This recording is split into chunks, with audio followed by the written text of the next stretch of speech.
جو اللہ کو بڑے پیارے ہیں، زبان پر ادائیگی میں بہت ہلکے، اور جب کل قیامت کے دن ان کا اجر و ثواب میزان میں رکھا جائے گا یہ بہت وزنی ہے۔ پہلا کلمہ ہے سبحان اللہ و بحمدہ، اور دوسرا کلمہ ہے سبحان اللہ العظیم۔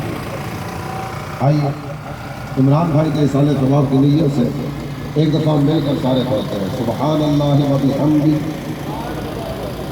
سبحان اللہ العظیم۔ یہ جو کلمات ہیں یہ بھی پڑھیں۔ سرکار دو عالم صلی اللہ تعالیٰ علیہ وآلہ وسلم نے اس سے چھوٹے کلمات کا بھی تذکرہ ہے، سبحان اللہ الحمدللہ۔ کہ سبحان اللہ ادھر زبان حرکت میں آئی ادھر اداؤ گے، الحمدللہ ادھر ایک دفعہ سبحان اللہ ہو، اللہ تعالیٰ اتنا ثواب عطا فرماتا ہے کہ میزان سارے کا سارا نیکیوں سے بھر جائے۔ الحمدللہ تملأ المیزان او تملأ ما بین السماء والارض۔ ایک دفعہ الحمدللہ پڑھو، زمین سے لے کر آسمان تک یہ جتنی بھی جگہ نہ میرے آقا فرماتا ہے یہ ساری کی ساری جگہ اجر و ثواب سے بھر جائے۔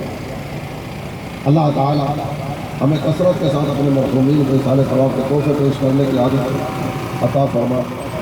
سبحان اللہ ایک دفعہ پڑھا، یا اللہ یہ جو تیری پاکی بیان کی ہے اس پر جو مجھے ثواب ملا میں اپنے آقا کی بارگاہ میں پیش کرتا ہوں، اور حضور صلی اللہ تعالیٰ علیہ وآلہ وسلم کے وسیلہ جلیلہ سے سرکار کی ساری امت کو خاص طور پر اپنے فلاں مرحوم کی ان کو پیش کرتا ہوں۔ آپ بتائیے کتنا ہوتا ہے؟